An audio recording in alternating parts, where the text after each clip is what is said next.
Alguém trouxe Bíblia? Abra sua Bíblia comigo então, no segundo livro das Crônicas.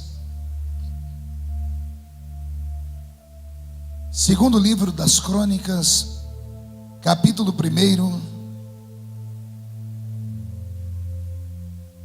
versículo de número 6. Deus está aqui.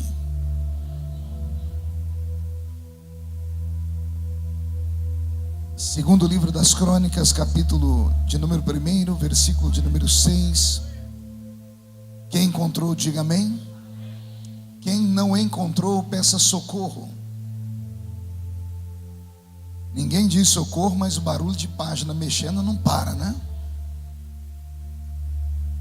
Está escrito assim: e Salomão ofereceu ali sacrifícios perante o Senhor, sobre o altar de bronze que estava na tenda da congregação, e ofereceu sobre ele 1000 holocaustos.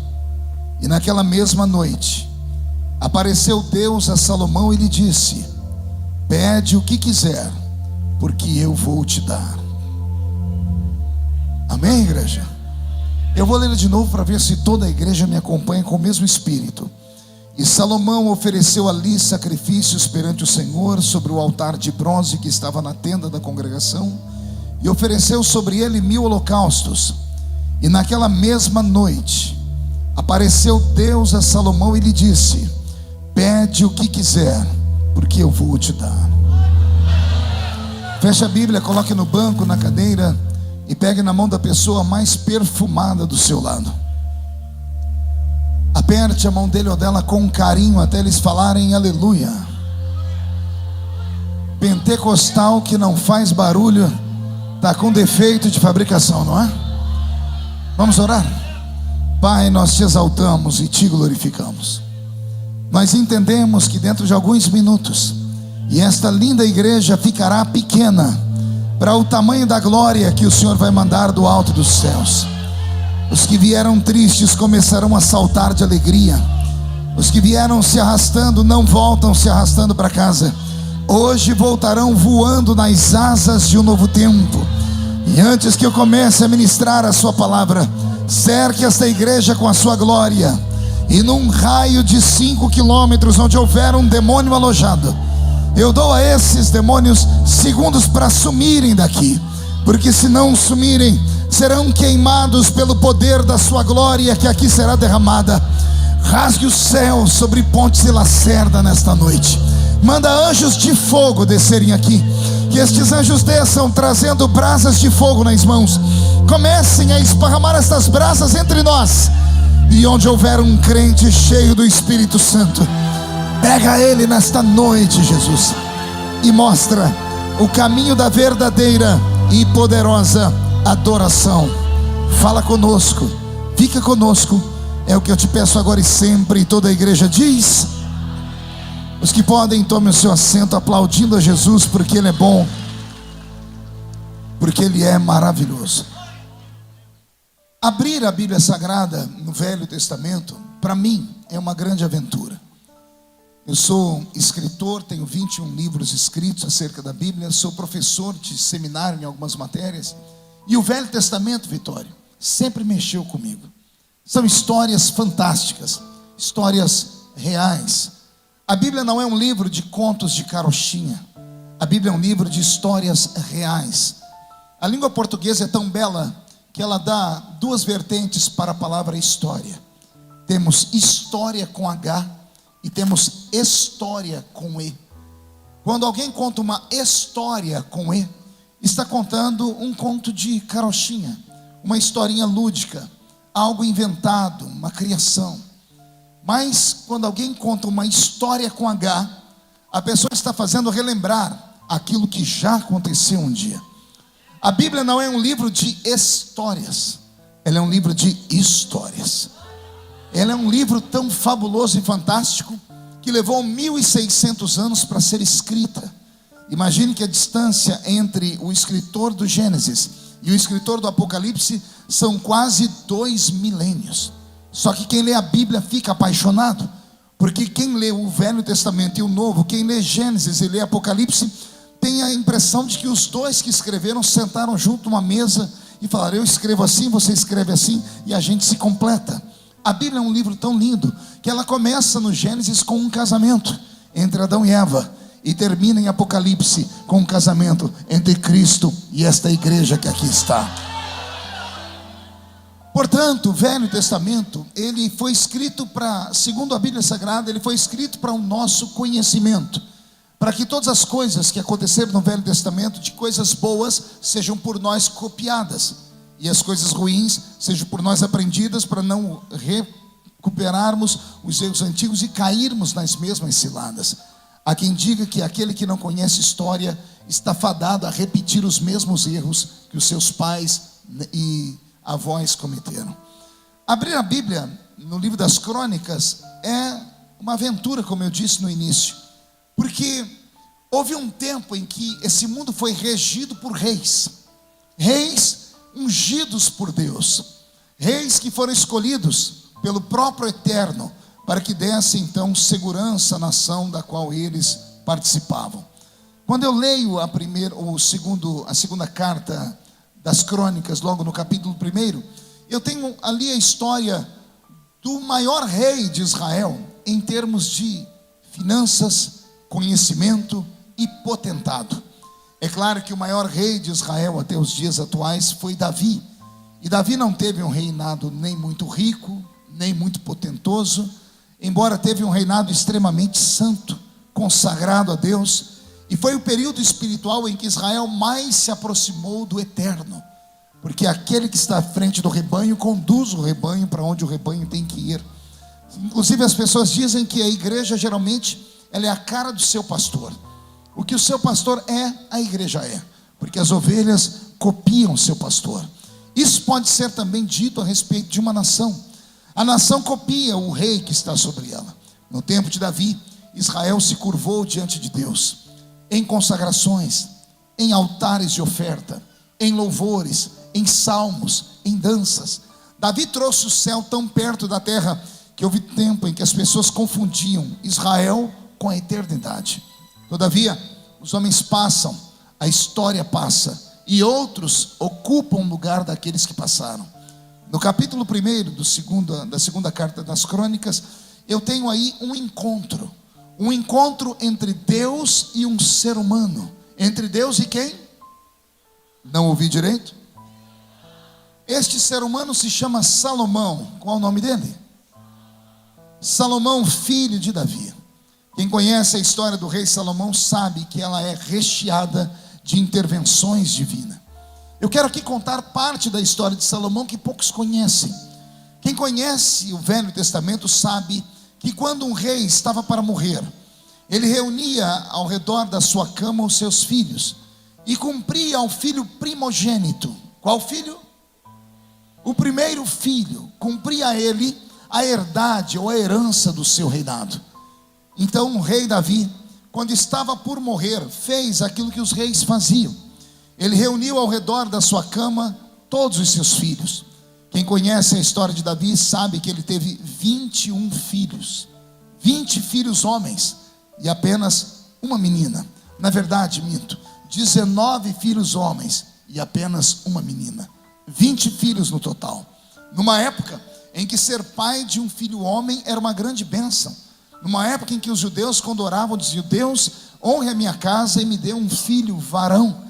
Porque quando nascia uma menina, a menina trazia uma espécie de vergonha sobre os pais. O Velho Testamento é muito machista. O Oriente Médio é extremamente machista até os dias de hoje. Imagine que até os dias de hoje em Israel, aqueles judeus que usam aquela roupa preta, que usam aquele chapéu na cabeça e aquela barba enrolada aqui do lado, quando a sua esposa dá à luz a uma menina, o período do resguardo, que são 40 dias, no período em que ela está se recuperando, o judeu ortodoxo vai ao santuário pedir perdão todos os dias pelo pecado que ele deva ter cometido, para Deus puni-lo, dando a ele uma filha mulher. Isso hoje, em século 21, imagine isso milhares e milhares de anos atrás. O peso de uma mulher na população equivalia à condição dela gerar filhos ou não. Se uma mulher gerasse filhos, ela era aplaudida pelo marido. Todavia tinha que ser filhos homens. se ela gerasse filhas mulheres, ela era repudiada pelo marido por um tempo. Então, quando eu vejo Davi ter 20 filhos homens, era como se Deus estivesse chancelando a sua vida, dizendo: Davi foi um homem honrado, e por isso eu o honrei com 20 filhos homens. Todavia, só quem é pai e tem filhas sabe a alegria que é para um pai ter uma filha mulher. Eu sou pai de 3 filhas. Quando eu entro na minha casa, eu me sinto um rei. Eu sou amparado por 4 mulheres: a minha esposa, a minha filha mais velha Karen, que tem 22 anos, a Kathleen, que tem 16, e a Camille, que tem 15. Para ajudar, a minha sogra mora na minha casa também. Nem tudo é perfeito na vida, né? E para ajudar ainda, eu tenho a minha cachorrinha Pietra. E eu tenho também 2 moças que auxiliam minha esposa dentro de casa, trabalhando lá. E de vez em quando a minha mãe chega, né? Então veja como é a minha vida, cercada por mulheres, né? O único lugar da casa que eu tenho liberdade é o cantinho da minha cama. Todos os banheiros da minha casa tem uma plaquinha escrita assim: favor fazer xixi sentado. Você ri porque não é você, né? Mas vamos lá. Eu sei a alegria de ter filhas. O filho geralmente é mais apegado à mãe, a filha é apegada ao pai. Então eu imagino a alegria de Davi quando era rei de Israel, vendo 20 filhos homens correndo pela casa, e de vez em quando a única filha que ele tinha, que se chamava Tamar, vinha até perto do trono, sentava no colo do pai, brincava com seus cabelos, lhe enchia de beijos e de carinho. Davi era um homem abençoado. Só que quem conhece a história do rei Davi sabe que a vida de Davi é muito parecida com a minha e com a sua. A vida não é uma instância reta e plena, ela é uma grande roda gigante. Às vezes ela trava aqui em cima e a gente pensa até que é Deus. Está tudo dando certo, família está bem, emprego está bem, tem dinheiro, tem saúde, tem tudo.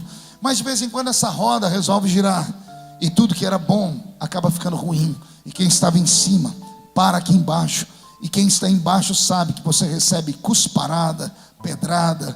E às vezes a vontade que a gente tem é descer dessa roda, é abandonar essa existência, essa vida. Mas aquele que tem fé em Deus, como eu tenho e você tem, sabe que a gente não desce da roda, porque sabe que o dono da roda de vez em quando pode colocar óleo na engrenagem, e a roda que estava travada pode começar a girar. E assim é a vida. Ou seja, a vida é cheia de altos e baixos. E a vida de Davi também foi assim. Houve um período de plenitude, houve um período de conquista, houve um período de fé, houve um período de paz, houve um período de glória. É Davi quem busca a arca da aliança e traz de volta para Israel. É Davi quem dança ao redor da arca. É Davi quem constrói um reino teocrático em Israel, onde Deus é o eterno. É Davi quem faz com que o nome de Deus seja eternizado em vários livros. É Davi quem escreve boa parte dos salmos que nós temos na história. O que seria da nossa Bíblia sem a existência de Davi? Todavia, Davi não era um anjo, Davi não era um super-homem. Davi era um ser humano igual a mim e você, cheio de defeitos, cheio de falhas. Herdamos de Adão a nossa fraqueza. Um belo dia, o rei, ao invés de ir para o campo de batalha, ficou no palácio. Saiu para andar pela sacada, enxergou de longe uma senhora que estava tomando banho. O coração do rei ficou furioso. Uma besta fera que estava adormecida dentro dele despertou, e todos os instintos que Davi tinha mais primitivos brotaram naquela noite. Como rei, como era o dono de tudo, mandou que buscassem a mulher, se enamorou com ela, dormiu com ela, não respeitou a santidade do casamento dela, não respeitou a história dela. Sabendo que era rei, podendo ter tudo, foi e tomou aquilo que ele queria. E detalhe, escondeu de tudo e de todos, porque foi na calada de uma madrugada. Todavia, Davi não conseguiu esconder daquele que tem 7 olhos como chama de fogo, daquele que está aqui entre nós nesta noite. E ele é tão grande que os pés dele estão passeando nesta igreja, mas a face dele está diante dos serafins que estão cantando nesta noite: Santo, Santo, Santo é o Senhor dos exércitos. E Pontes e Lacerda está ficando cheia da sua glória. Oh, maravilha! E não é que das escapadas de Davi aconteceu um ato falho. Batseba, ou Batseba, engravidou. Quando ela contou para ele que estava grávida, Davi se desesperou. Ninguém podia saber, afinal de contas o rei era como se fosse uma pessoa perfeita. Então Davi manda buscar o marido desta mulher que estava no alto campo de batalha, Urias, E Urias volta à chamada do rei. O rei naquele dia faz uma festa no seu palácio para receber Urias. Faz com que Urias se sinta à vontade ao ponto de beber, comer e ter uma noite de núpcias com sua esposa. Mas Urias era um soldado tão devotado que quando ele viu o glamour, a festa, ele não teve paixão por aquilo, porque a mente dele só se lembrava dos gritos dos seus amigos que morriam no campo de batalha. Ele era um soldado. Naquela noite, ao invés de dormir com a sua esposa, ele não dormiu. Rolou de um lado para o outro da cama, se sentindo um homem desconfortável, porque enquanto os soldados morriam, ele festejava. Quando o dia amanheceu, Urias marcou um encontro com o rei e disse: ó rei, eu lhe agradeço por tudo, mas eu não posso ficar aqui, tenho que voltar para o campo de batalha. Davi estava todo feliz, até que alguém diz a ele: Batseba quer falar contigo. E Batseba diz: Urias não me tocou. O desespero de Davi aumenta, porque Davi queria que Urias dormisse com ela aquela noite, porque depois de dormir, quando ela falasse que estava grávida, ia dizer que era de Urias o filho. Mas Urias não tocou nela. Então Davi, com uma mente maligna, com uma mente violenta e truculenta, manda trazer nanquim, papiro e tinta e pena, e ele escreve uma carta de próprio punho e chancela a carta, sela ela com o seu anel.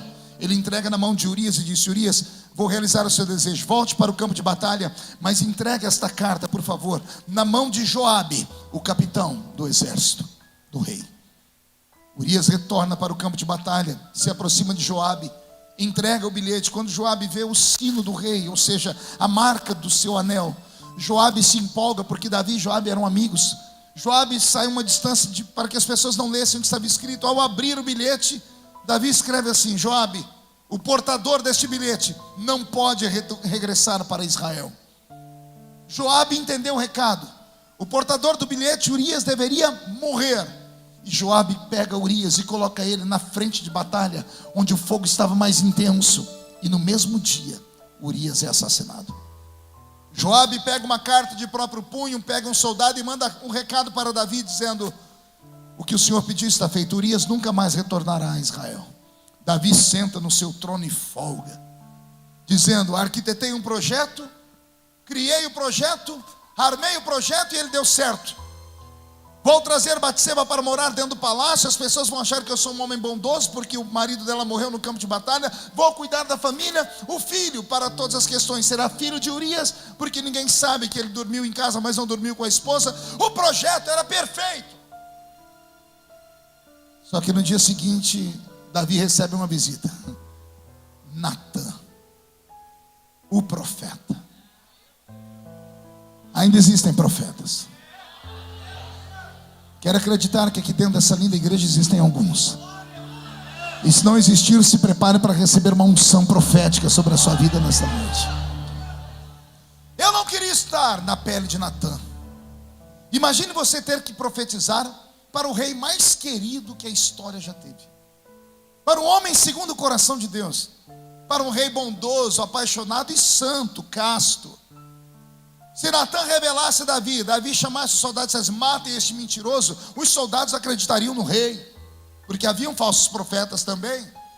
Então Natã, antes de ir falar com o rei, pediu a Deus uma orientação, e Deus disse a Natã: vá e conte uma história, crie uma parábola, uma prosopopeia. E foi isso que Natã fez. Natã marcou uma reunião com o rei, era muito alegria do rei receber um profeta, e Natã propôs a seguinte história, e disse: ó rei, é sabido que no seu reino há um homem muito rico, dono de muitas ovelhas, que recebeu um grande amigo. Ao receber o grande amigo, ao invés de matar uma de suas ovelhas para dar a ele de comer, esse grande homem foi ao seu vizinho, um pobre camponês, dono de apenas uma ovelha, e mandou matar a ovelha desse homem, e matar o homem também. A fúria tomou conta do coração de Davi. E Natã perguntou a Davi: o que tem que ser feito com este homem no seu reino? A minha Bíblia diz que Davi, enfurecido, bradou e gritou: que esse homem pague 4 vezes o seu crime. Quando ele disse isso, Natã soltou um suspiro e gritou: esse homem és tu, ó rei, que podendo ter qualquer virgem de Israel, escolheu a única mulher de um homem trabalhador. O temor tomou conta de Davi de uma forma tão grande que a minha Bíblia diz que Davi inclinou a cabeça e gritou assim: pequei. E quando ele disse pequei, Deus tomou a boca de Natã. E isso aqui é uma teologia que não dá para ser pregada. Deus tomou a boca de Natã e disse assim: porventura, algum dia te neguei alguma coisa? Eu, o Senhor, te neguei alguma coisa que você me pediu, Davi? Era a maneira de Deus dizer assim: se você gostou daquela mulher, por que não falou comigo? Por que você tomou com um ato falho e fez a sua própria vontade? A tristeza caiu sobre o palácio. Davi reconheceu o erro naquele momento. Todavia, a maldição havia saído da boca dele. Aprenda uma coisa nessa noite: nem tudo vem do céu, nem tudo é punição divina. Existem coisas que nós pagamos porque a nossa boca profetizou. Vou repetir. Quando Deus mandou Natã falar com Davi, Deus estava dando a Davi uma chance de reconhecer o erro. Mas Davi não fez. Quando Davi ouviu aquela história, Davi disse: esse homem tem que pagar 4 vezes o crime dele. Quando Natã disse: esse homem é o Senhor, Davi tremeu as bases, porque a sentença já havia saído da boca dele. Não foi Deus que disse: você vai pagar 4 vezes. Davi passou o restante dos seus dias sofrendo. Quem conhece a história de Davi sabe que desses 20 filhos que ele teve, ele perdeu 4. Quantos filhos ele perdeu? Alguém lembra como foi o primeiro? O primeiro filho que ele perde é esse que ele tem com Batseba. A Bíblia diz que a criança nasce bela, porque Davi era bonito e Batseba também. Só que quando a criança nasce, a criança adoece. E a minha Bíblia diz que Davi fez um jejum de 7 dias para que a criança sobrevivesse. Só que cada vez que ele jejuava, mais a criança adoecia. No 7º dia aconteceu da criança morrer. Os súditos de Davi tiveram medo de falar com ele. Mas quando Davi ouviu a história, ao invés dele cair aos prantos e se jogar em uma cama de dor, ele entrou no seu quarto, tomou banho, trocou a sua roupa, se alimentou e entrou no santuário e adorou a Deus.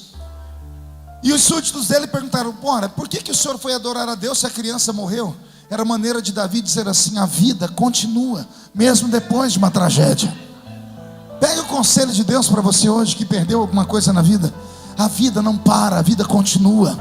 Não deixe os demônios da opressão, da depressão, da síndrome do pânico. Não deixe Exu Caveira e espíritos malignos que dominam a mente do homem e levam ele à beira do abismo, pronto para que a pessoa se suicide. Não deixe eles entrarem na sua vida. Toda a tragédia que acontece na nossa história não é para nos destruir, é para construir algo maior dentro de nós. Se eu estivesse pregando na rua, eu não poderia dizer o que vou dizer aqui, mas aqui eu posso. Crente não é normal. Tudo que acontece na vida do crente, ou Deus mandou, ou Deus permitiu. Tudo o que acontece na sua vida, ou é bondade divina, ou é a vontade divina. Nada acontece na sua vida por acaso. Não quer seja luta, quer seja coisas boas, em tudo Deus está provando a nossa fé. Quem acredita nisso, diga: eu creio, pastor. Vamos lá. Davi então começa a padecer. O primeiro filho morre. Deus mata a criança. Deus rejeitou a criança, porque era fruto de um adultério. Fruto do que, igreja? Davi começou a sentir angústia, porque ele começou a trazer sobre ele o sangue dos inocentes. Mais tarde ele vai contar isso para nós, essa pregação. Não bastasse ele ter um filho morto, de repente há quem diga que o palácio de Davi começou a ter um mau cheiro, um cheiro de incesto. Um filho que Davi muito amava, chamado Aminon, se apaixona pela única filha que Davi tem, Tamar. Preste atenção, Aminon é irmão de sangue de Tamar, mas se apaixona por ela. Aminon ameaça uma doença, se tranca no quarto, e ele pede que a irmã venha cuidar dele. E a irmã bondosamente entra no quarto para cuidar dele. Aminon tranca a porta do quarto e estupra a irmã. Ele violenta Tamar. Quando a notícia chega no trono de Davi, Davi se desespera. Pergunte por quê. No mundo antigo, uma mulher estuprada, ela é punida mais do que o homem. No mundo antigo, as mulheres usavam roupa que deixavam só os olhos à mostra. roupa chamada burca, que tapava da cabeça aos pés. Nada da mulher ficava exposto a não ser os olhos, exatamente para que o homem não cobiçasse a mulher. Quando uma mulher era estuprada e violentada, pensavam eles: se ela foi estuprada é porque ela deu ousadia. Então a mulher estuprada era arrancada de casa e lançada na zona do Baixo Meretrício. Ei, quem vai ser lançada na zona do Baixo Meretrício é a filha do rei. Detalhe, é a única filha mulher. É a única que sobe no colo do pai, que brinca, que faz carinho. É a única filha de paixão que Davi tem. E olha como é severo o peso da palavra. Ele tem uma filha morta moralmente. Ela é arrancada do palácio. Davi, que já estava mal pela morte do primeiro filho, adoece agora. Adoece com depressão. Davi nunca mais foi o mesmo. Ele poderia ter repreendido o filho Aminon, sim ou não? O pai, quando vê o filho errar, tem ou não tem que chamar a atenção dele? Sim ou não? A pergunta que eu faço é: por que Davi não chamou a atenção de Aminon? Pergunte para mim, por que, pastor? O que ele ia falar para o filho dele? Você estuprou uma mulher que não deveria, você dormiu com uma mulher que não era sua. O filho ia dizer: o senhor também fez isso. Davi não teve moral para repreender o filho, porque o diabo usou o filho como espelho. Por isso Davi caiu de cama. Aminon, como vê que o pai não faz nada com ele, anda pelo palácio como se fosse o dono de tudo. No meio do corredor ele encontra um outro filho de Davi chamado Absalão. Qual o nome do filho? Absalão gostava muito de Tamar e perguntou para Aminon: por que você violentou a minha irmã? Briga de irmãos. Aminon olhou para Absalão e disse: nem o meu pai me chamou a atenção, quem é você para chamar a atenção minha? Os dois saíram numa briga e Absalão matou Aminon com as mãos. Davi está sentado no trono, depressivo, e alguém diz: Davi, morreu Aminon. E Davi, como todo rei, diz: quero vingança, quem matou meu filho? E alguém grita: um outro filho. E quando Davi vê que Absalão matou Aminon, Davi nada diz. Davi não chama a atenção de Absalão. Pergunte por que não.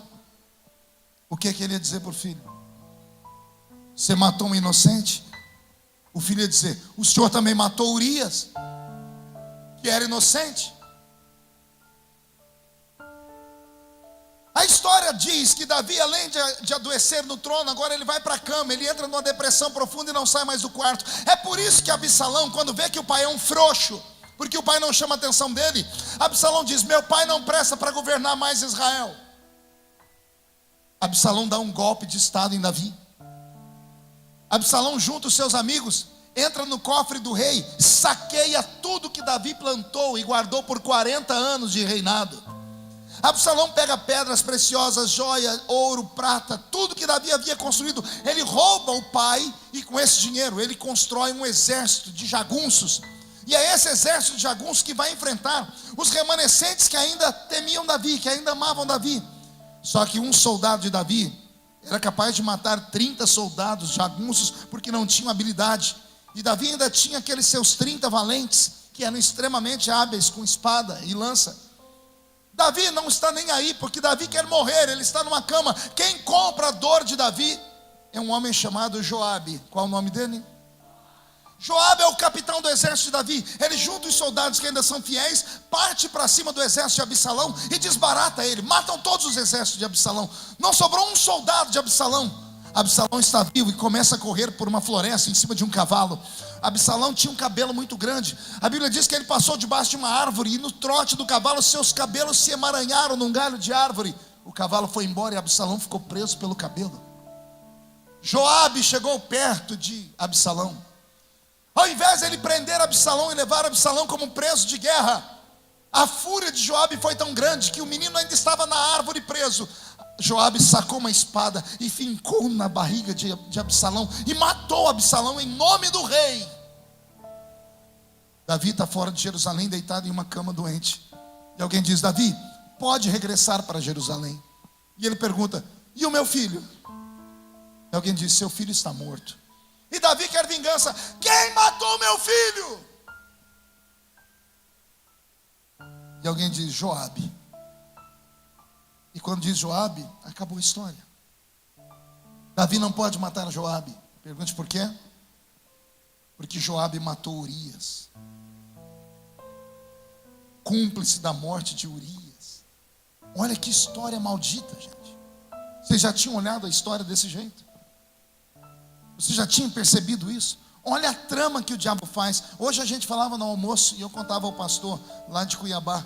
O diabo ajuda a fazer, mas não ajuda a esconder. O diabo dá com uma mão e toma com duas. Tudo o que aconteceu com Davi foi fruto das suas próprias palavras. E agora que Davi perdeu 4 filhos, ele tem uma filha morta, ele tem um filho morto pelo próprio Deus, que é o filho de Batseba, ele tem Aminon morto pela mão de Absalão, e tem Absalão morto pela mão de Joabe. Quantos filhos? E o que foi que Davi falou para Natã? Que o homem que tocou da ovelha daquele homem pague 4 vezes pelo seu crime. Se ajeite na cadeira, levante um dedo de profeta para cima comigo, aponte no nariz de quem está do seu lado e diga para o seu irmão: cuidado com as suas palavras. Palavra de crente não é como a palavra de ímpio. O Senhor Jesus disse: sua palavra seja sim, sim, não, não. O que passar disso é procedência maligna. Existe 2 viés pelo qual a palavra do crente sai. Uma é quando sai da boca para fora. Esta não tem peso nenhum profético, porque maldição sem causa não tem efeito. Mas quando a palavra sai de dentro da alma, quando um crente fala com raiva, com ira, não é isso que a gente faz na oração quando está sofrendo? A gente pede justiça, pede vingança. Estas palavras se materializam. Cuidado, pense 10 vezes antes de liberar uma palavra. Os seus filhos não são maldição. Não amaldiçoe seus filhos em nome de Jesus. Se você porventura lançou uma maldição sobre as suas crianças, sobre o seu casamento, sobre a sua casa, sobre a sua igreja, sobre o seu carro, ao entrar nele, fala: essa porcaria não presta para nada. Hoje à noite, quando chegar em casa, nos seus bens, na sua família, repreenda as palavras que saíram ruins e abençoe a sua vida.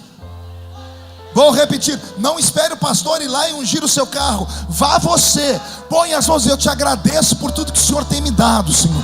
Não tenho tudo que quero, mas tenho tudo que preciso, porque eu não sou comum, sou filho do eterno Deus de Israel. Quem crê nisso, dê mais um grito de glória, por favor. Quem acompanhou a história até aqui? Robson, mude a música para mim. Davi retorna para Jerusalém. Só que ele não tem mais vontade de ser rei. Ele está doente. Ele perdeu 4 filhos. A angústia de Davi é tão grande que ele começa a tentar fazer as pazes com Deus. As pazes com quem? Davi só tinha um amigo nessa terra. Se chamava Jeová. Você não entendeu, eu vou falar de novo. Por que você acha que a Bíblia diz que Deus falou: Davi é um homem segundo o meu coração? Davi era amigo de Deus. E Davi sabia, ele descobriu segredos da existência que somente crentes espirituais entendem. É por isso que um dia, lá naquele quarto adoecido, ele pega nanquim, pega papiro e pega uma pena, e ele escreve um salmo com lágrimas. E ele diz assim: Deus, tira tudo que eu tenho. Tira o reino, tira a fama, mas não retires de mim o seu Santo Espírito. Davi era apaixonado pela vida, mas ele amava a Deus, e Deus sabia disso. Aleluia. Davi passa o resto dos dias dele escrevendo salmos melancólicos. Você já leu o Salmo 139? É Davi desabafando. Ele está lá naquele quarto de dores, olhando para o céu e dizendo assim: se eu colocar a minha cama no alto de uma montanha, aí tu estás. Se eu colocar a minha cama no inferno, lá tu também estás. Para onde fugiria eu da sua presença? É ele dizendo: o Senhor me viu pecar. Ah, Jesus. E ele vai mais longe. No Salmo 139, versículo 16, ele diz assim: tu me sondas e me conheces, desde que eu era pequeno e informe. Todos os meus dias estavam escritos no seu livro antes dos dias existissem. É um Davi choroso, machucado. Davi está com depressão profunda. Eu enterrei um filho. Não existe dor maior. Não existe dor maior do que um pai enterrar um filho. Nenhum pai deveria ter que ajeitar o corpo do seu filho dentro de um caixão. Porque o desejo da gente é pular dentro do caixão. A gente ajeita a cabeça da criança para não ficar batendo nas laterais. A gente quer que o corpinho da criança fique tranquilo, fique em paz.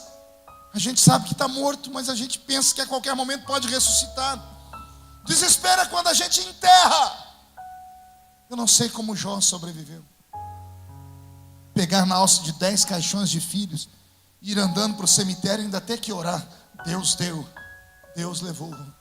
Bendito seja o nome do Senhor. Eu enterrei um e a minha vida nunca mais foi a mesma. Davi enterrou 3, literalmente. E a quarta, que foi a filha, moralmente, nunca mais foi o mesmo. Belo dia, deitado na cama, ele olha para o céu e diz: Senhor, eu vou morrer. E eu preciso passar o reino para alguém. Ei, preste atenção, porque é a parte mais linda da mensagem. O filho que tem que herdar o trono é o primogênito. Qual é o nome do filho? Primogênito. Qual filho? E Davi faz passar perto dele, no leite de dor, todos os filhos, inclusive o primogênito. Só que ao invés de Davi ungir o primogênito, Davi olha todos os filhos que sobraram, os 16 filhos que sobraram, passou 15 perto dele, ele olhou e abençoou todos. Mas quando todos saíram, entrou o último.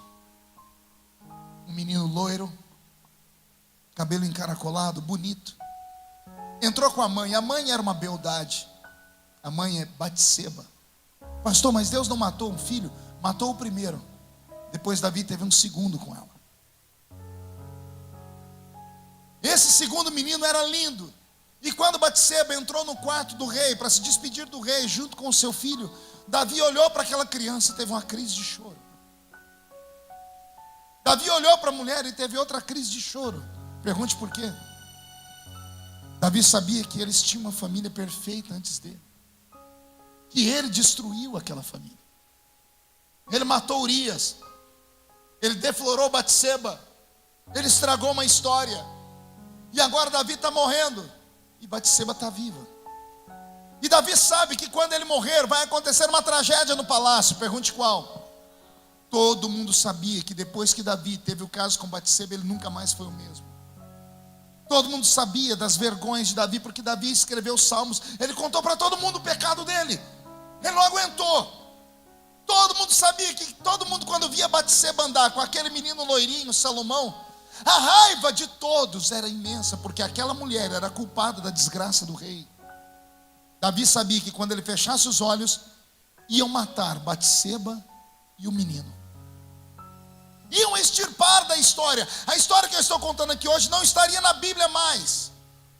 Iriam apagar da história esse pecado de Davi. Iam arrancar da história, porque é uma página muito negra da história do rei.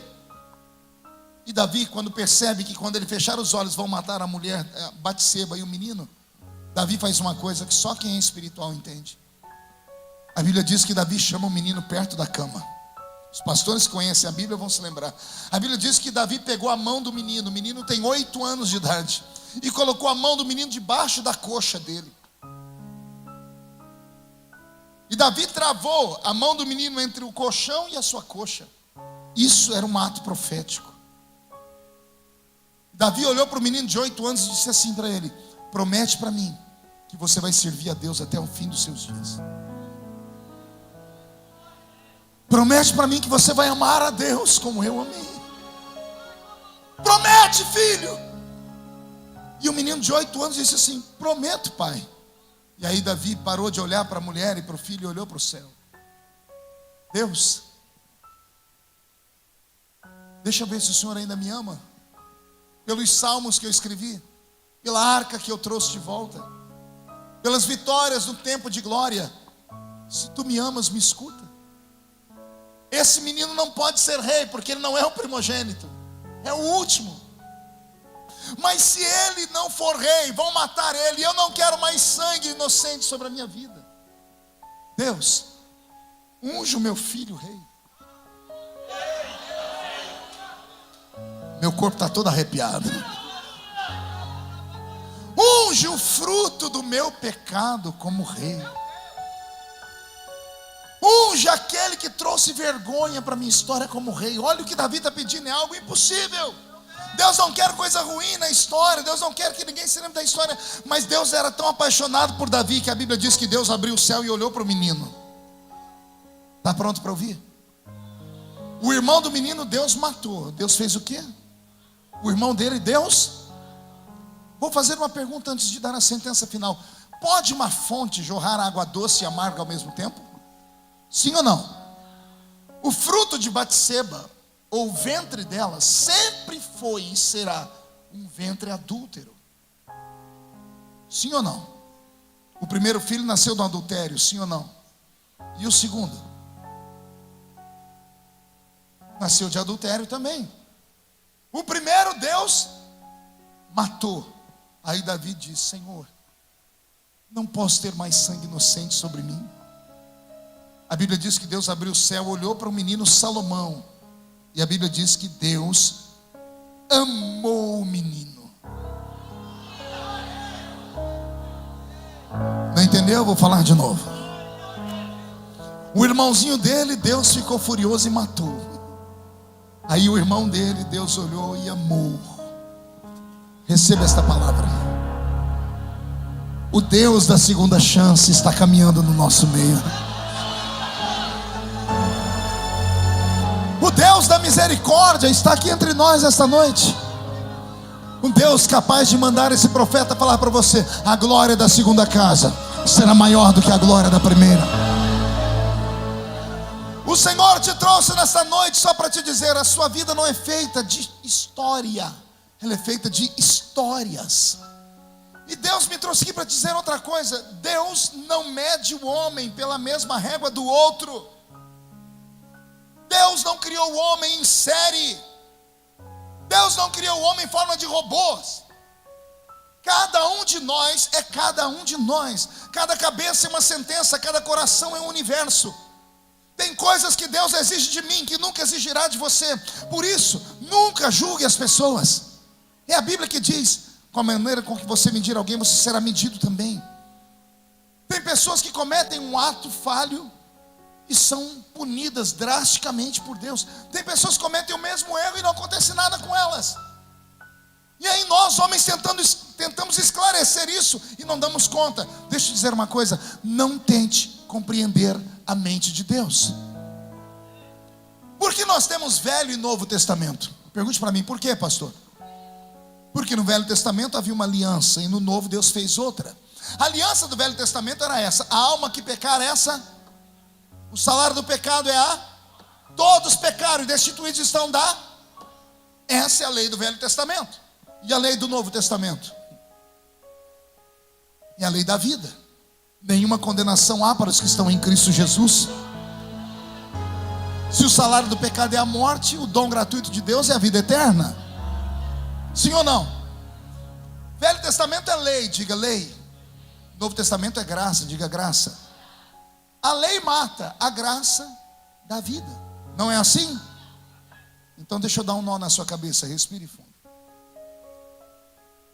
Estamos na lei. E Davi mandou matar o marido de uma mulher e adulterou com ela. Tem que morrer, sim ou não? E Davi morre. Então atravessamos a Bíblia, estamos no Novo Testamento. Ananias e Safira venderam a casa. Falaram que venderam por 30, sei lá.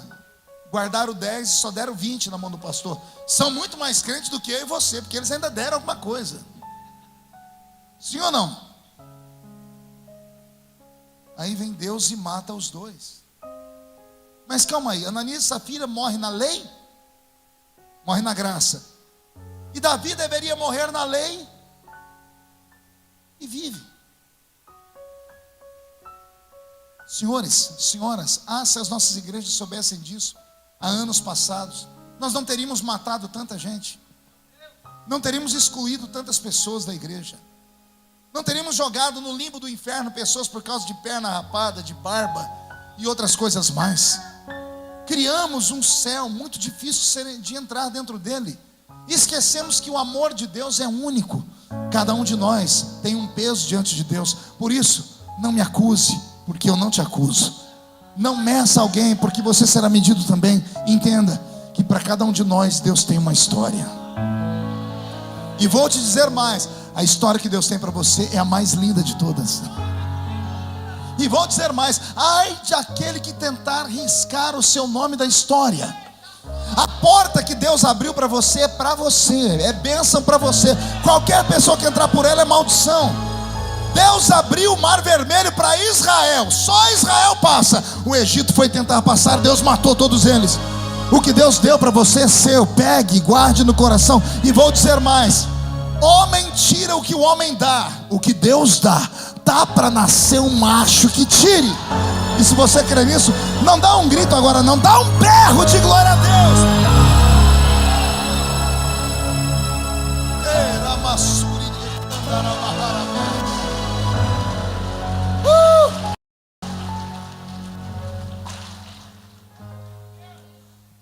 Amém até aqui?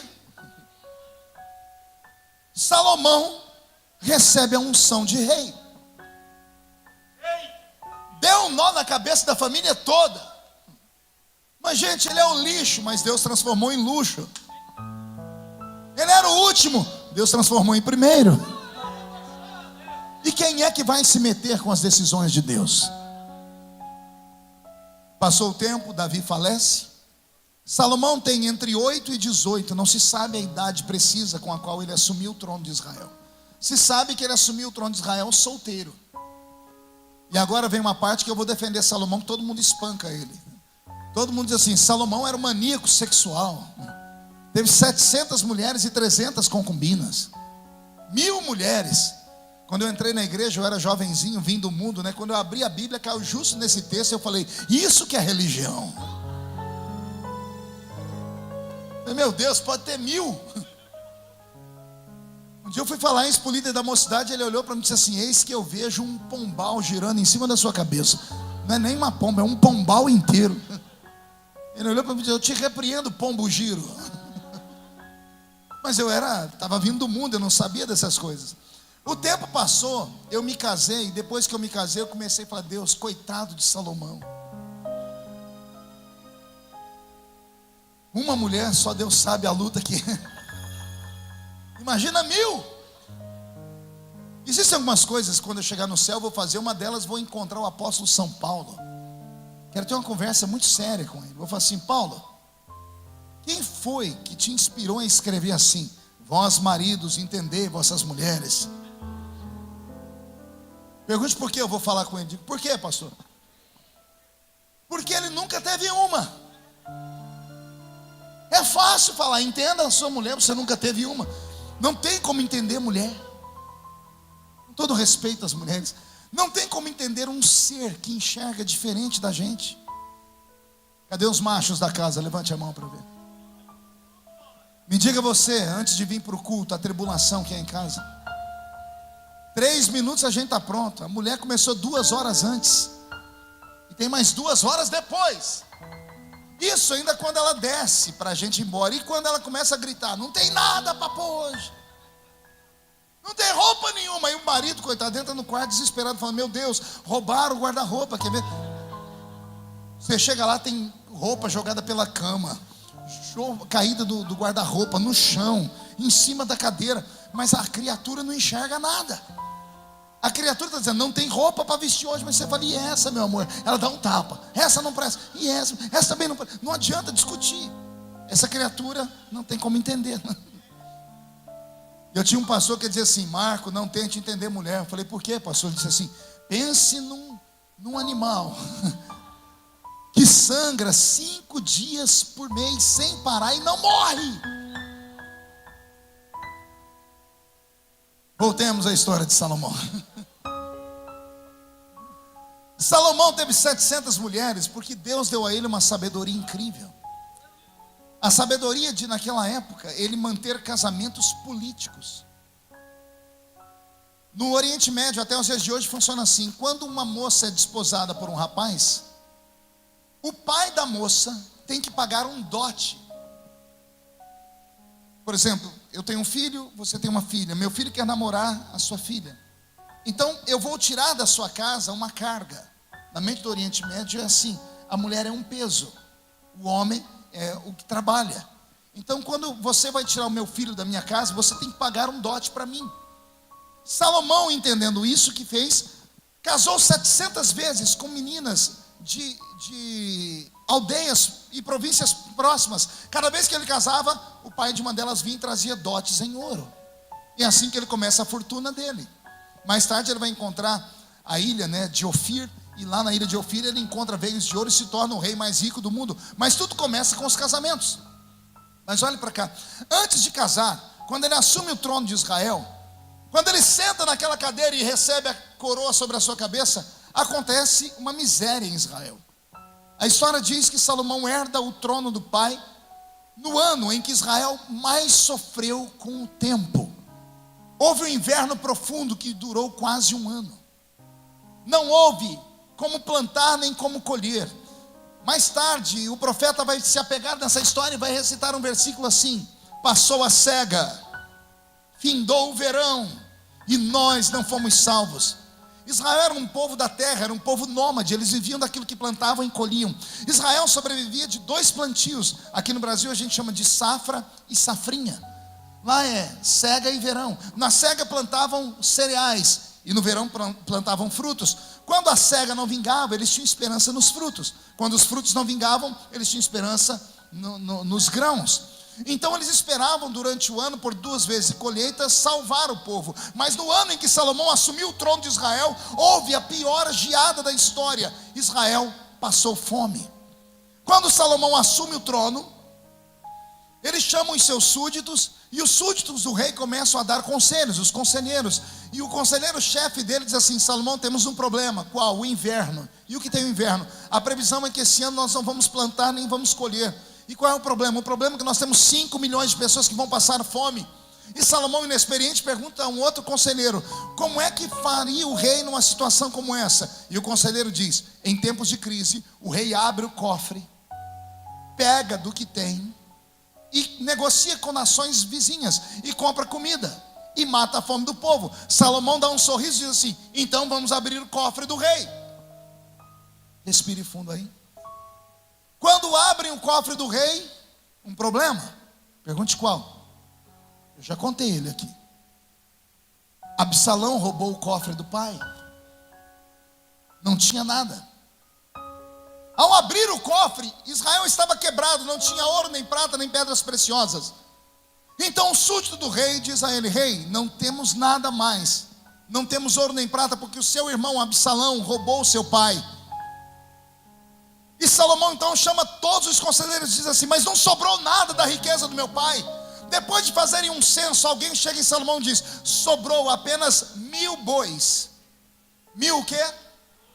Não eram vacas. Se fosse vacas, a vaca pelo menos dá leite. Do leite faz o queijo, o requeijão. Uma vaca pode ficar prenha e nascer bezerros. Sobraram só bois. Eram bois de arado, os músculos eram duros. Eram bois que aravam o deserto de Israel. Foi a única coisa que sobrou do reinado de Davi. Ai meu Deus. E olha o que acontece com Salomão. Salomão chama todos os seus súditos e diz assim: chame o povo para subir o alto da montanha e mande arrastar esses 1000 bois para o alto da montanha. Israel se movimenta. O povo vê os bois subirem a montanha. O povo começa a dividir, dizer assim: bom, esse rei é melhor que o pai dele. Vai começar o reinado dele dando um churrasco para nós. Quando chega no alto da montanha, um susto. Pergunte por quê? Não tem churrasqueira, tem 1000 altares. O povo entra em transe porque tem 1000 sacerdotes usando roupas brancas, orando. Cada um tem um cutelo na mão, uma faca, e eles começam a sangrar os bois. O alto da montanha fica vermelho. Milhares e milhares de litros de sangue começam a escorrer pelos pés. Israel fica atemorizado porque eles nunca viram tamanha matança. Um boi é colocado em cada um daqueles altares. 1000 altares. Imagine 1000 bois sendo sacrificados ao mesmo tempo. Colunas de fumaça começam a subir. Colunas de adoração começam a atingir o céu. O céu de Israel fica negro. O cheiro da carne queimada entorpece a narina dos judeus. E Salomão está sentado num canto. Pergunte para mim, fazendo o que, pastor? Olhando para o céu. Pergunte para quê, pastor? Ele está procurando o Deus do pai dele.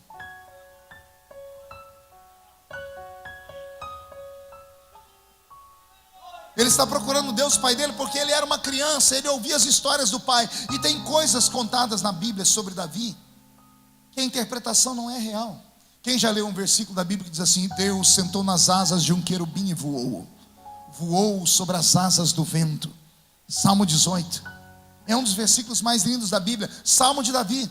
E quem lê o Salmo diz assim: Deus sentou nas asas de um querubim e voou. E Davi diz: e Deus tirou a minha alma do inferno. Mas quando você pega o Salmo, ele tem uma aplicação lá no livro de Samuel. A história é contada. Davi está no lombo de um cavalo, e os filhos do gigante, os filhos de Anak, partiram para uma guerra.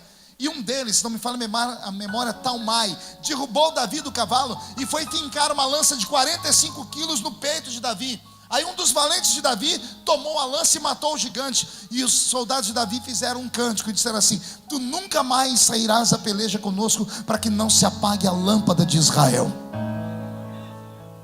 Davi chegou no quarto dele e lembrou da história. Eu estava no cavalo, o filho do gigante me derrubou. Aí um soldado meu tirou o gigante de cima de mim. Ao invés de Davi escrever assim, olha o que Davi escreve: Deus sentou nas asas de um querubim e voou sobre as asas do vento e arrancou a minha alma do inferno. Davi criou um poema. Só que uma criança, quando escuta um poema, ela lê literalmente. Ela acredita naquela história. O reino está padecendo, o reino vai acabar. Salomão pega tudo que ele tem e oferece para Deus. E ele fica procurando Deus sentado nas asas de um querubim. E Deus não veio. E Deus não desceu. Terminou aquele sacrifício às 6 horas da tarde, antes de escurecer. As pessoas estão descendo a montanha. Tem 2 grupos. O primeiro grupo está dizendo assim: esse menino é santo. E o outro grupo está dizendo: esse menino é louco. Os soldados ou os súditos do rei estão querendo mudar, dizendo: nós vamos passar fome. Daqui 3, 4 semanas vamos passar fome. Se esse menino tivesse guardado esses 1000 bois de carne dura, dava para matar a nossa fome por pelo menos umas 3 semanas. Agora nós vamos ter fome, porque não vai ter nada. O que tinha ele deu em sacrifício. É louco. Salomão entra no quarto dele, uma criança com raiva, birrenta, não conversou com ninguém. Ele chegou no palácio e se trancou no quarto. Não se sabe o horário. A Bíblia diz que foi antes da meia-noite. Estava ele sentado na cama. Não sei se pelo teto, se pelo chão, se pela porta, se pelas janelas. Eu sei que Deus entrou dentro do quarto dele. Ai, Jesus, estou com o corpo arrepiado. Deus entrou no quarto dele. Antes do menino ter um infarto no miocárdio, Deus disse assim para ele: pede o que você quiser. Pede o que você quiser, porque eu vou te dar.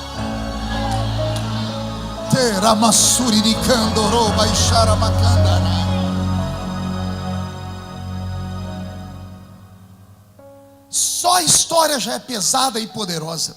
Agora preste atenção. Tem coisas aqui que nunca me ensinaram na minha igreja. Eu vou tentar ensinar a vocês agora. O pai de Salomão é Davi. Qual o nome do pai de Salomão?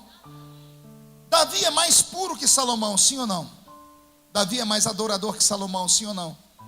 Davi é mais orador do que Salomão, sim ou não? Quem é mais crente, Salomão ou Davi? Davi. Salomão terminou os dias se curvando diante dos ídolos das suas mulheres. Davi é crente. Davi é um homem de oração, é um homem de monte. Davi é um homem de lágrimas. Salomão tem uma mente racional demais. Davi termina os dias dele pobre. Salomão vive os dias dele rico. Isso aqui mexeu comigo. Eu sou assembleiano. O assembleiano é assim: você fala em anjo, ele voa. Fala em fogo, ele pula. Fala em dinheiro, ele desvia na hora. É sério. Não sei se aqui tem aquela casa daquelas irmãzinhas de oração. Quando você está no vale, é lá que você vai. Tem aquelas irmãs de oração aqui? Já viu a casa delas? Geralmente só tem 2 dentes na boca: o zagueiro e o atacante. Sempre são analfa de pai e beta de mãe. Os crentes de mistério, de oração, de reteté, são cheios de Deus, eles transpiram azeite, mas não tem uma cibalena no bolso. Se Deus é dono do ouro e é dono da prata, por que isso acontece? Eu estou te dando um ensinamento nessa noite. Esse ensinamento mudou a minha vida. Além da história da Bíblia ser profunda, mudou a minha história. Porque eu vi que Davi foi um homem crente, um homem de oração, um homem de louvor, um homem de tudo, mas não teve nada, terminou a vida pobre, deixou um reino quebrado. E o filho dele, Salomão, que não era de oração, não era nada disso, terminou os dias milionário. Eu aprendi coisas aqui que podem mudar a sua história de verdade. Lendo a história de Salomão, eu fiz uma pergunta a Deus. Falei: Deus, Davi orou, Davi subiu o monte, Davi cantou, Davi fez isso, e o Senhor nunca chegou nele e disse assim: pede o que você quiser, porque eu vou te dar. Eu perguntei: por que o Senhor nunca fez isso com Davi? E o Senhor disse para mim: porque Davi me dava louvores, mas ele nunca me deu tudo que ele tinha. Não entendeu? Davi dava louvores, palma, dança, mas nunca deu a Deus tudo que ele tinha. Aí Deus disse para mim: agora o filho dele nunca louvou, nunca cantou, nunca fez nada, mas a primeira oportunidade que teve, pegou tudo que tinha e me deu.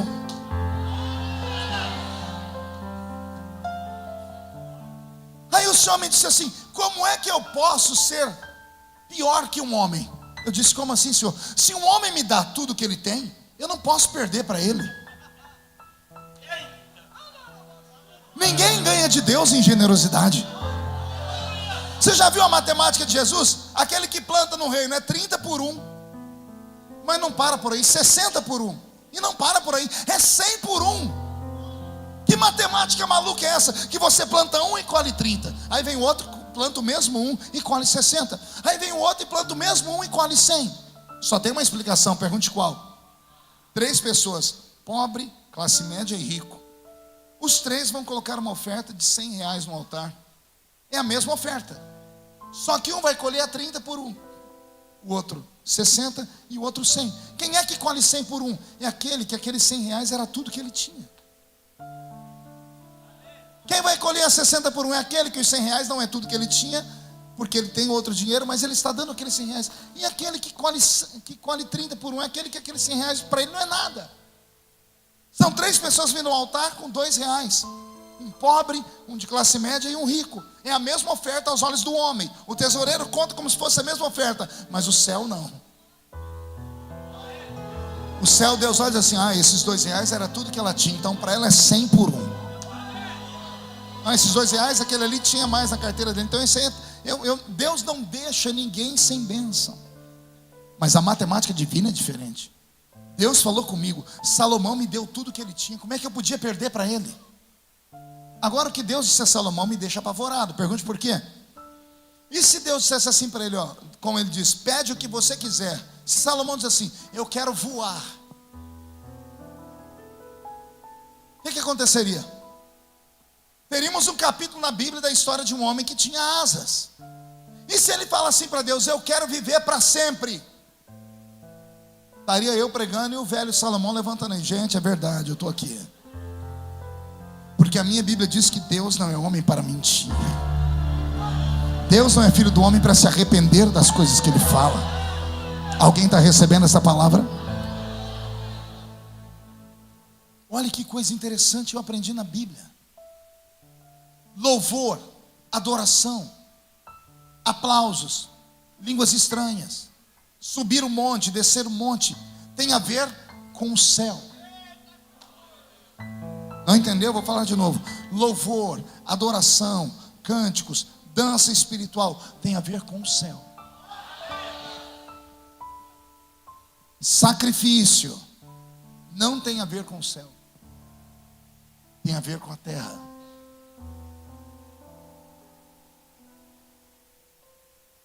Não é o louvor que traz o dinheiro, e não é o sacrifício que traz o céu. Cada semente gera o seu fruto. Se você planta laranja, colhe abacate? Sim ou não? Por que não? Porque cada semente gera o seu fruto.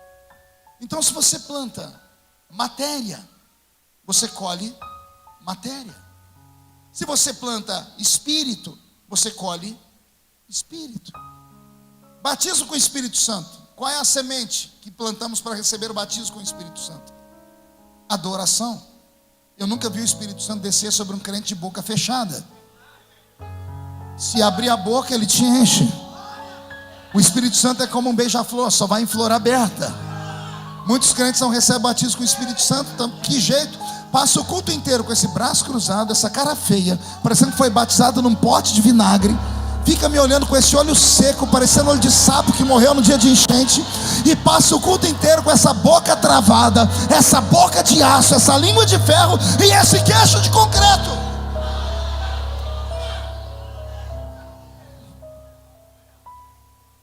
É por isso que o Espírito Santo não desce. Quer ser curado? Qual é a semente da cura? Fé. Não adianta trazer R$1 milhão na igreja e dizer assim: pastor, tem R$1 milhão aqui, eu quero ser curado. A fé não vê dinheiro. Não é dinheiro que traz o milagre da cura. O que traz o milagre da cura é a fé. É a senhora abrir a bolsa e olhar para esse Lexotan, esse Rivotril e dizer: vocês são meus amigos há muito tempo, mas eu estou aposentando vocês hoje, porque Jeová Rafa entrou no meu coração e eu serei curada. Quem entendeu, diga: eu entendi, pastor. Agora, quer ser uma pessoa próspera? Quer ser uma pessoa próspera? Preste atenção em mim. Aqui na cidade tem maçons. Você já viu algum maçom pobre? Nunca.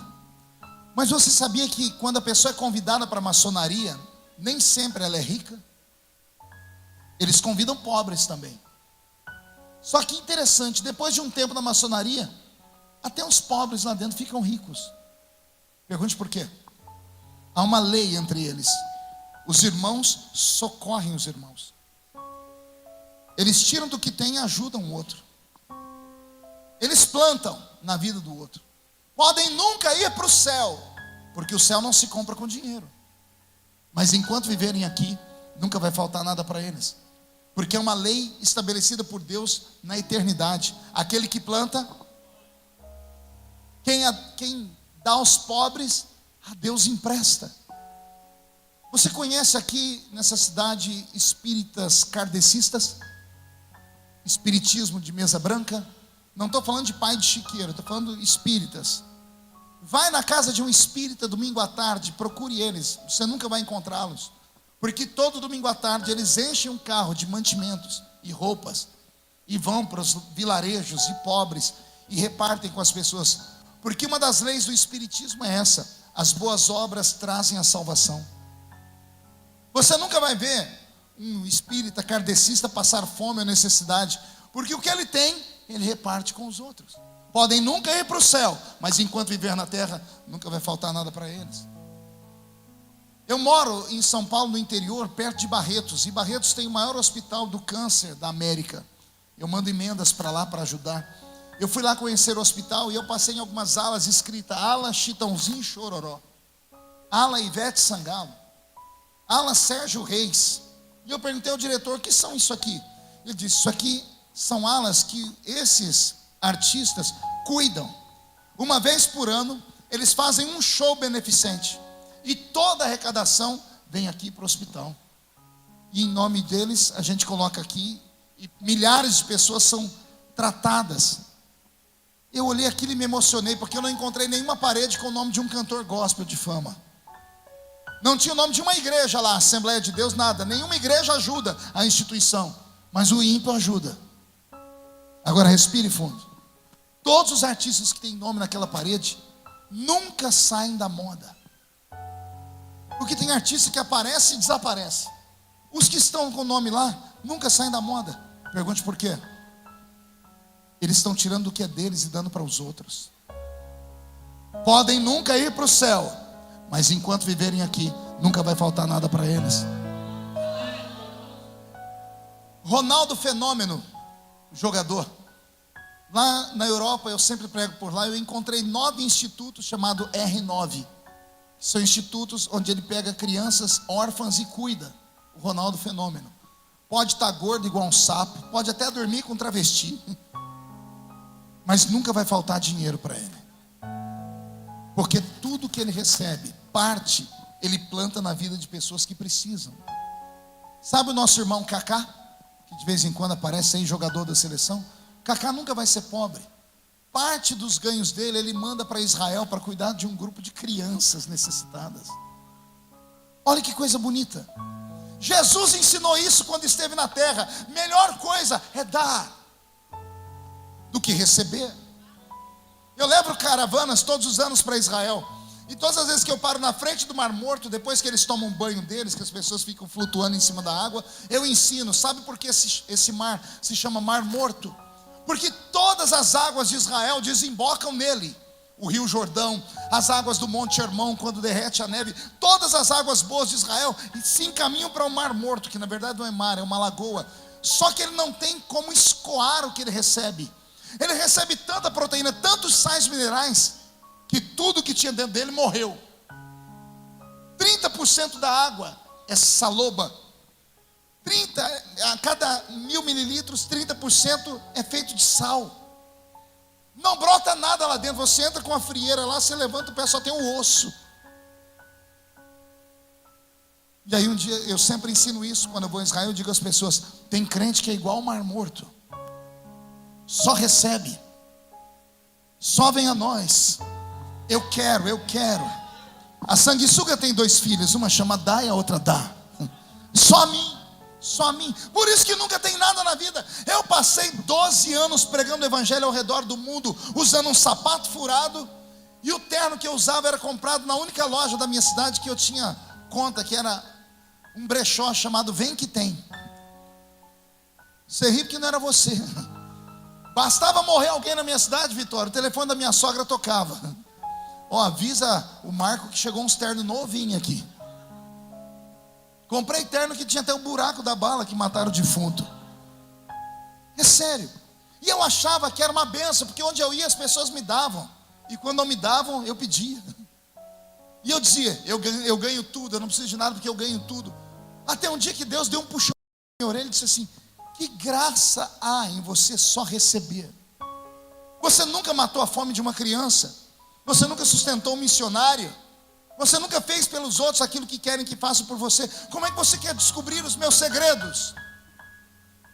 Foi aí que eu comecei a entender que existem segredos na Bíblia que as nossas igrejas não recebem porque nossos pastores não têm coragem de falar. Mas as outras igrejas, que você passa a madrugada assistindo e vê os testemunhos, e o bom crente pentecostal chega a dizer: isso é mentira, estão falando isso aí só para me enganar. Não é mentira não, porque a fé abre portas que você jamais sonhou. Deus apareceu a Salomão e disse: pede o que você quiser porque eu vou te dar. Olha o que Salomão disse: eu quero sabedoria. Deus olhou para ele, deve ter dado uma gargalhada, porque é uma criança que está pedindo, não é um velho, não é um homem experiente como eu, que pediria fazenda, outras coisas. É uma criança, e ele está dizendo: eu preciso de inteligência. Deus olhou para ele e disse: podendo me pedir riqueza, podendo me pedir longevidade de dias, podendo me pedir a cabeça dos seus inimigos, você não pediu. Você pediu sabedoria? Pois eu te dou sabedoria, mas eu também te dou riquezas. Eu também coloco os inimigos na sua mão, e eu te dou longevidade de dias. O meu corpo está arrepiado, porque o Deus de Salomão escolheu esta igreja para dar esta revelação. Vai acontecer um reboliço nessa cidade.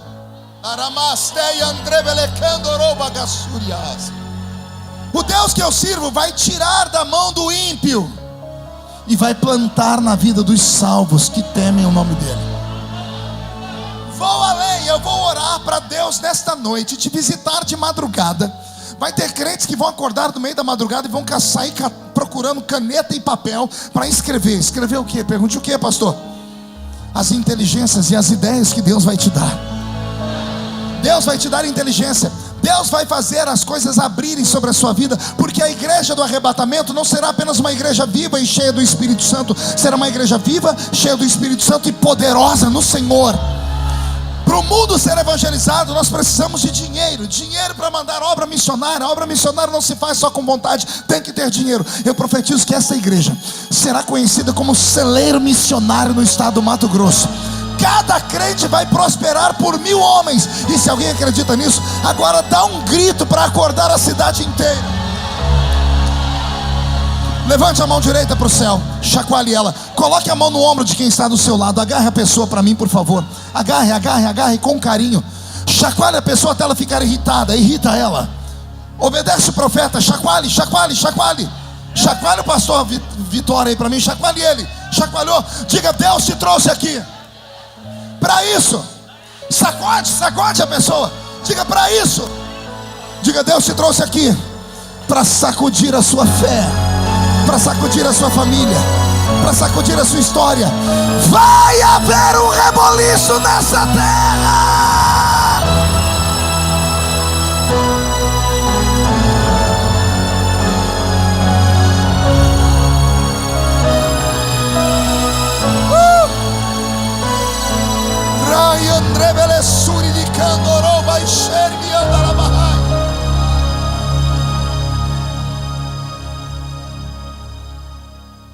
Quero encerrar esse momento contando uma história. Eu estava em Minas Gerais há pouco tempo atrás. Fui na casa de um grande fazendeiro, um irmão.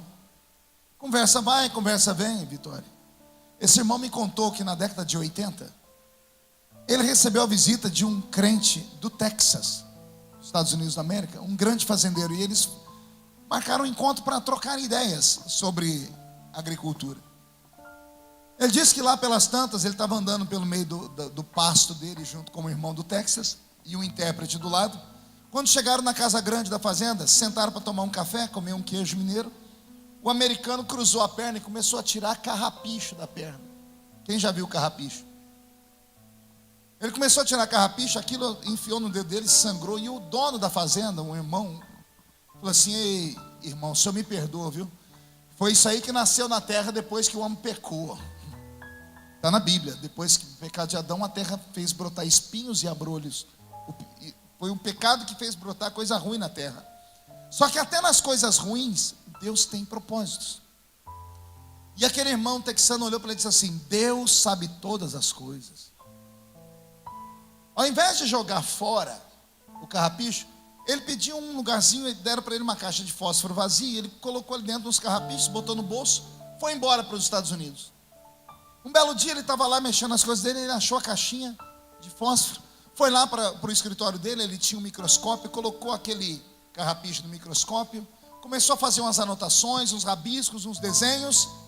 Resultado: aquele americano criou um dos produtos mais vendidos na década de 80, 90, até os dias de hoje. O que ele ganha hoje, por dia, todos nós trabalhando o ano inteiro juntos não recebemos. O americano inventou o velcro. Alguém sabe o que é velcro aqui? Aquele negócio faz cola. O americano inventou um velcro a partir do carrapicho. Só que o carrapicho Deus deu na fazenda de um crente mineiro. Só que o crente brasileiro mineiro olhou o carrapicho e falou: isso é uma praga dos infernos. O americano pegou a mesma praga dos infernos e começou a orar: para que o Senhor criou isso, Deus? E veio a ideia, a inteligência. Pegou aí? É o que vai acontecer com vocês. Só quero fazer um pedido: lembra de mim quando entrar no seu reino. Quando você for o maior fazendeiro dessa terra, quando você for o maior agricultor dessa região, quando Deus te der tudo aquilo que os seus olhos desejarem.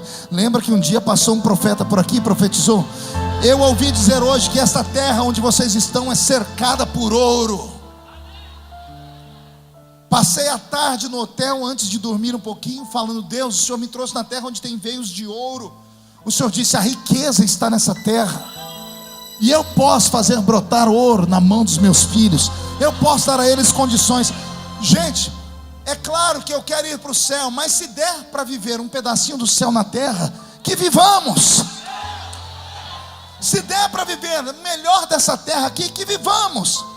E Deus tem essas coisas para vocês. E eu quero repreender esse espírito franciscano que existe em alguns crentes que eu conheço, que acha que a pobreza é uma virtude, que acha que a miséria é um símbolo.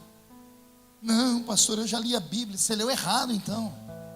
Não, pastor, a minha Bíblia diz sobre Jesus, tadinho. Jesus nasceu lá em Belém, numa estrebaria, pastor.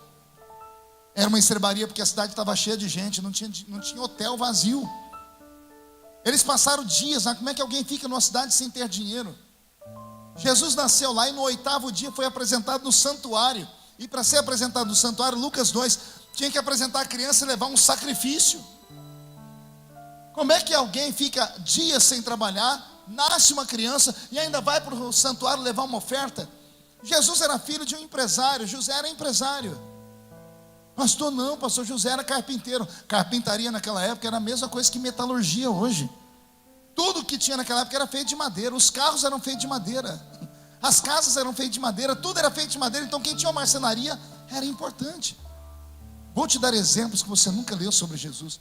A minha Bíblia diz que Jesus, saindo de Nazaré, foi morar à beira-mar, em Cafarnaum. Mateus capítulo 5. Jesus foi morar aonde? À beira-mar. Eu não sei vocês aqui, mas a minha terra só vai morar à beira-mar, só tem casa à beira-mar quem tem condições. Não, pastor, Jesus era pobre e eu provo. A Bíblia diz que ele entrou em Jerusalém sentado num jumentinho. Mas era 0 quilômetro. Ou estou errado? Deus, vocês vão encontrar o filho de uma jumenta que ninguém nunca sentou nele. Era jumentinho, mas era 0 quilômetro. E cá para nós, tem um jumentinho naquela época, era ter um caminhãozinho 3/4 hoje, gente. Era um jumentinho que carregava tudo. Não, pastor, eu provo que ele era pobre. Prove. Pastor, ele foi enterrado numa sepultura emprestada. Era tão pobre que nem dinheiro para ter uma sepultura tinha. Calma aí, era sepultura emprestada. Mas não era de qualquer um, não, era de senador da república. E cá para nós, para que ele ia comprar uma tumba se 3 dias depois ela ia ficar vazia? Deus só gosta do melhor. E eu provo para vocês. Diga, prove, pastor. Olhe no espelho. Pegou aí? Não pegou? Vou falar de novo. Deus só quer o melhor, tanto é que Ele salvou você. E eu profetizo que esse ano de crise no Brasil será crise para quem não teme a Deus. Para você será Cristo. Será um tempo de prosperidade. Esse ano será o melhor Natal que vocês tiverem em toda a vida de vocês. A passagem do ano, esse ano será tão próspera, tão farta, que vocês vão lembrar dessa pregação. Aí você vai agarrar um copo de Coca-Cola, porque o bom crente não bebe cachaça. Vai levantar o copo bem alto e vai dizer: bem disse aquele pregador, eu e a minha casa, em prosperidade e com saúde, servimos ao Senhor. Fique de pé comigo. Deus vai repreender o espírito da miséria. Deus vai transformar o choro em sorriso. Deus vai pegar a maldição e vai transformar em bênção. Porque foi isso que eu preguei nessa noite. Deus pegou o lixo e transformou em luxo. Deus pegou o menino que deveria morrer e colocou ele no reino, no trono. O Senhor te trouxe aqui para virar a sua história do avesso. Vai virar algo extraordinário na sua vida. Ah, se você soubesse perto de quem você está sentado agora. Ah, se você sonhasse onde Deus vai colocar esse homem, essa mulher que está do seu lado. Você estaria dando glórias a Deus, porque alguns que aqui estão chegarão no topo da existência, porque Deus erguerá você bem alto. Você crê nisso? Feche seus olhos, por gentileza. Com a autorização do pastor, eu quero fazer uma oração nessa noite. Eu queria aqui perto de mim só homens e mulheres que estão tendo um ano terrível. Gente que perdeu tudo. Gente que perdeu o emprego, a casa, o carro, a família. Gente que contraiu doença. Gente que vem de família que já teve posses e agora já não tem mais nada.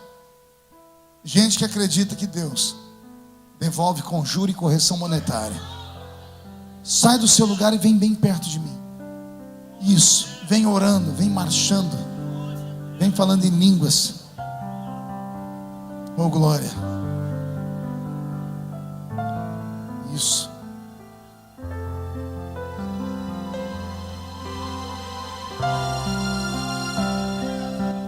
Isso, vem orando.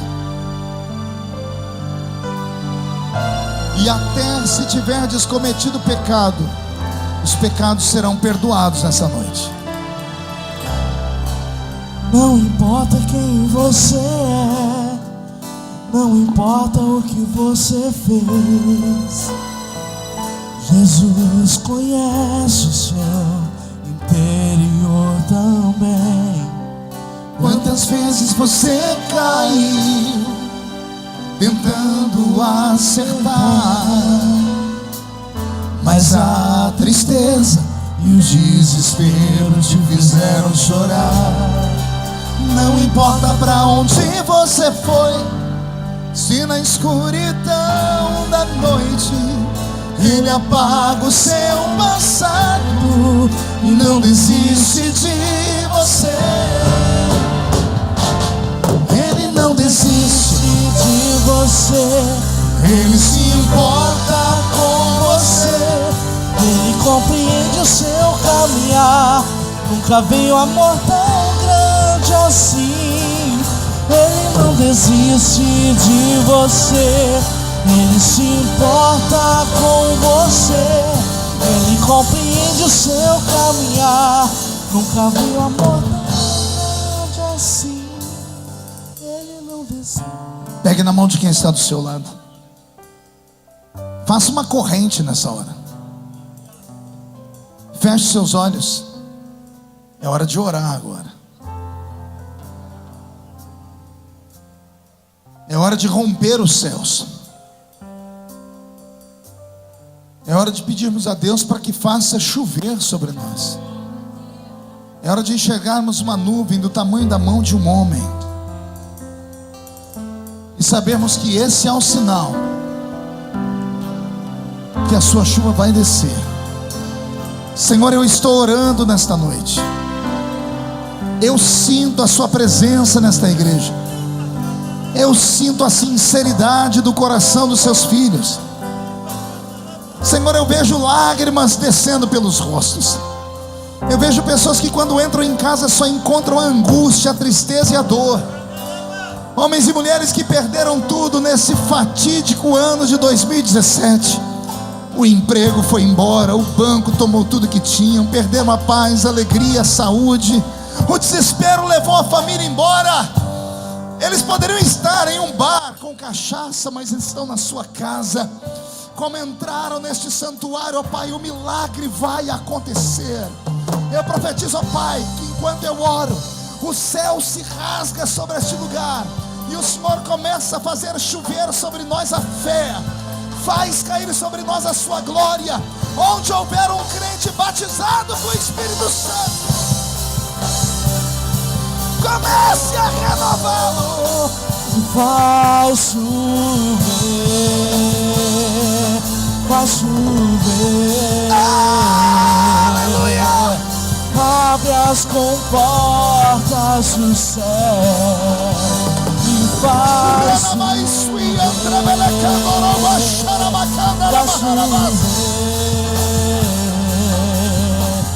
Abre as comportas do céu. Senhor Deus, a minha Bíblia diz que o Senhor vai suprir a necessidade dos seus filhos através da sua glória. Repito, todas as vossas necessidades serão supridas através da sua glória. Então enche esse lugar com a sua glória, meu Pai. Faz a sua glória cair neste lugar. Jesus virá como chuva, descerá. Se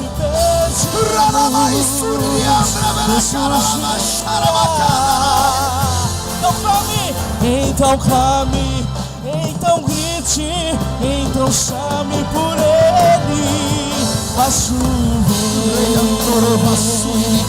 Vai chover. Onde houver um crente batizado com o Espírito Santo, Abre as enche ele de portas dos fé. céus. Vai chover. Vai chover. Rei Assuri de Candarama, Harabás. Randrevelesteri, Andrevelecandoroba, Súria. Rita Babawashi, Andrevelecandorondehas. Eu repreendo os espíritos de miséria. Eu ordeno que recuem. Zé Pilintra, Zé Pilantra, Chucaveira, Tranca Rua, Preto Velho. Eu ordeno que saiam, caiam fora dessa terra. Saiam da vida dos meus irmãos. Deus, desce a sua glória.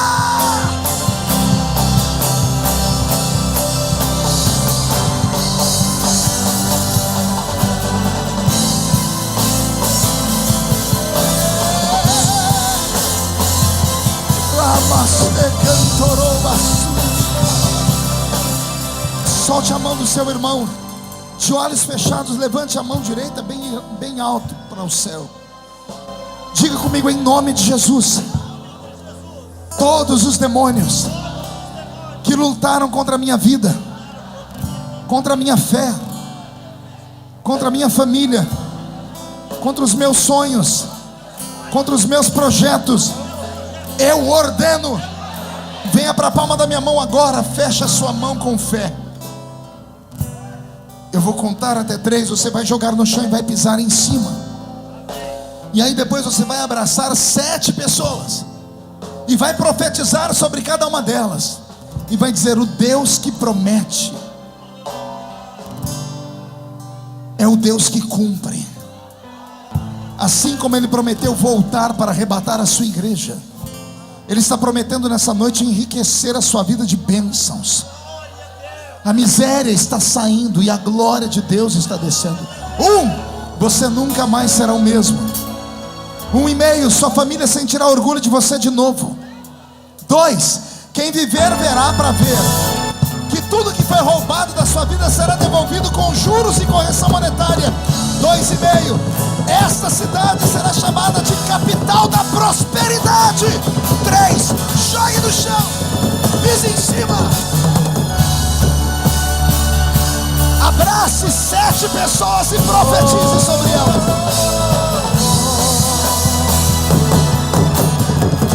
Tu és a minha luz, a minha salvação, a ti me renderei. Profetiza. Se ao teu lado estou, seguro em tuas mãos, eu nada temerei.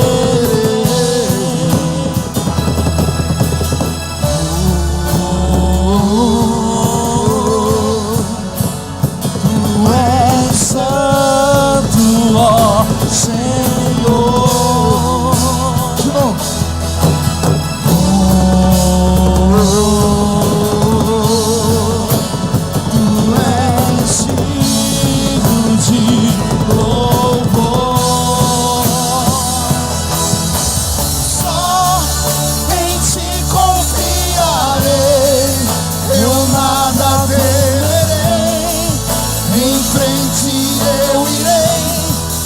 Eu sei que vivo estás, e um dia voltarás do céu pra nos buscar, pra sempre reinas.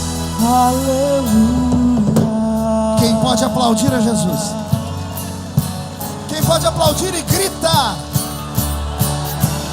Quem pode aplaudir, gritar e dar um pulo para cima?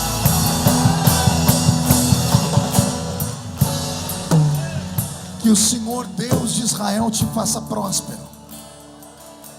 Que o Deus de Abraão visite a sua família até a 3ª e 4ª geração. Que para cada dia de derrota haja dupla honra sobre a sua vida. E que termino repetindo o que falei na pregação: a glória desse segundo tempo será maior do que a glória do primeiro tempo. As coisas que você vai viver a partir de hoje, você nunca sonhou. Porque aquilo que os olhos não viram, aquilo que os ouvidos não ouviram, e aquilo que não subiu ao coração do homem, é o que Deus tem reservado para aqueles que o amam. Amém? Tome seu assento aplaudindo a Jesus, porque Ele é bom, porque Ele é maravilhoso. Quando senti o toque da mão do Mestre, a minha vida se transformou.